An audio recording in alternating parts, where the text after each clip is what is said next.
to shop, so I will spend time shopping with her. And like I said, I like to spend time with my loved ones. I have and when you do that, you sometimes end up doing stuff you would never think you'd be doing. And I did that 2 years ago. I found myself deer hunting, which anybody who knows me knows I've never been interested in. But my 10-year-old son, got together with my father-in-law, who's been hunting all his life, and the two of them decided they wanted to go deer hunting together. And I didn't think it was a good idea to send a 10-year-old with ADHD and a senior citizen off in the woods alone with a weapon.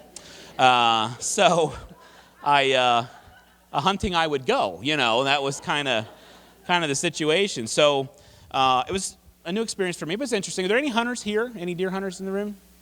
Okay, we can make fun of them together. Good. So, we went up there, and the first thing we did was we went spotting for deer. Do you guys, anybody ever know what spotting for deer is? Nobody? It's quiet in here. Okay. It's not a lecture. We went spotting for deer, and what you do is you take this big, high-powered spotlight out, which I think, has something to do with the name of the activity, and you shine it around, and if your spotlight falls on a deer, you've spotted the deer. That's that's it. That's the whole activity right there.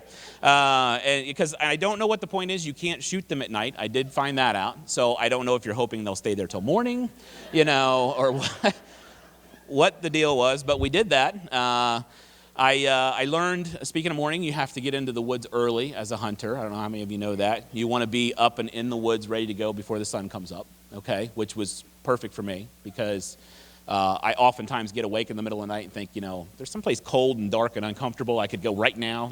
That would be awesome. So you want to get there early, and of course you want to get there early. I understand because that's when the deer are out. Okay, and I had mistakenly assumed that as a wild animal, always out. But apparently not. They're out early in the morning and then again late in the afternoon. I don't know what they, do in the middle there, if they're tied up at the office or what the situation is, but. They're not available for shooting. I learned that, okay? So you get out there early in the morning. Another big thing is you want to get into the woods as quietly as you can, which was a real challenge for me because I have a medical condition. I don't know what the proper name for it is, but I call it chub rub. And what it is when I walk, my thighs rub together, you know what I mean? And it makes getting into the woods quietly a real challenge. It makes a lot of things a challenge, like corduroy. You know what I mean? It's a challenge for me. It's a fire hazard, to be honest with you. I can't, it's a shame because it's so stylish and I like to wear it, but I just, I can't do it. But so you got to get into the woods quietly, although I think they were screwing with me a little bit because I have a hard time believing, that a deer's going to be scared off by me chub rubbing my way into the forest when it can't seem to hear a tractor trailer going 70 miles an hour down the highway, so... I think that was picking on the new guy, so you got to get in there quietly, you got to get there early. The other big thing is you want to do everything you can to not smell like a human, okay? Don't even fart if you can help it, all right? Which they should have mentioned before I had the breakfast burritos. I'm just saying. I felt bad. I kind of ruined our chances the first day, the scent thing it's a big deal. In fact, there's a whole industry of products you can buy that are to help put the right scent out there or mask the scent, whatever you want to do. In fact, you can buy, I don't know if you guys know this, you can buy bottled deer urine. Did you know that? Yeah, I was fascinated by that. I wanted to, who collects that and how? You know what I mean? I wanted to maybe meet that person. I don't think I want to shake their hand, but I would be interested to meet them. But yeah, it's, I guess it's doe urine, which for those of you that don't know, a doe is a deer. It's a female deer, okay? Ray's the drop of golden sun. Me is the name I call myself, and far is a long, long way to run, But I like a crowd that gets the Sound of Music joke. That's good. It's highbrow. I always worry if I am the right guy to tell a Sound of Music joke, and then I remember that Bruce Jenner is a woman now, and somehow that gives me comfort. You know what I mean? So I can tell it. But yeah, and I'm not making fun of Bruce Jenner, by the way. Let me just be clear, okay? Or Caitlyn, whatever you may call him or her.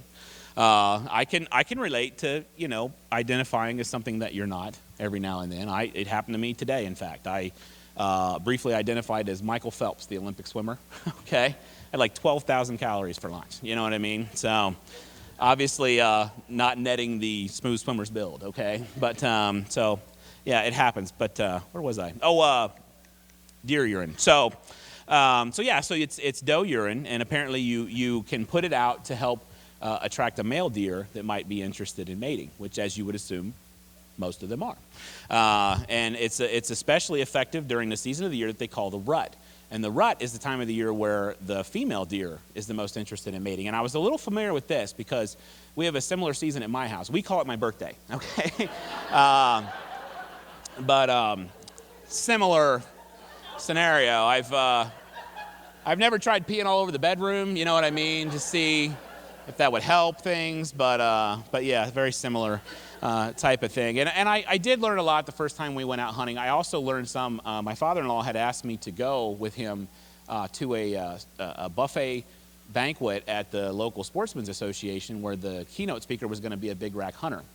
And when he asked me, I heard him say buffet and big racks, you know, and I got in the car, you know, and but, you know, what he was talking about, of course, was the big racks on a large buck, which is the name for a male deer. I didn't mention that either. And I think he also gets shafted in Sound of Music. I'm not sure. But anyway, so we went to this dinner, and the guy had a slideshow, which I thought was great in the, you know, new century to still be using slides. But anyway, we had a nice slideshow. We followed along as he hunted this big rack buck, who was in turn hunting a doe of its own for mating. And very interesting. We follow along. Finally, we get to a slide where we see, you know, on one side of the slide, there's this big buck we've been following. On the other side, there's this beautiful young doe. I assume, I don't know how you judge that sort of thing. But the two of them are there, and they're ready to commence the main event, let's just say.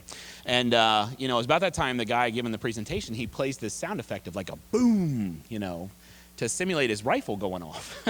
And the next slide we see is him kneeling down, you know, showing this buck that he's taken. And in the background, of course, the doe's there, you know, scared, scrambling for the sheets. It was kind of, I felt bad for her. But she, you know, and I stood there and I thought, well, you know, if I'm ever in that situation as a hunter, I think I'm going to wait to take the shot, you know. And it's not because I want to watch. Let's be clear about that. It's because, you know, like I said, I'm new at this, and I'm thinking I'm probably going to be better off with a stable target, okay? You know, and if it's, you know, this buck's anything like me, it's not like I got to wait that long, you know? So, sadly for my wife, and furthermore, you know, when it's over, he's probably just going to lay down and take a nap, you know? So, just, you know, going to be a pretty easy shot. But hey, you guys have been a lot of fun. I'm going to, thank you.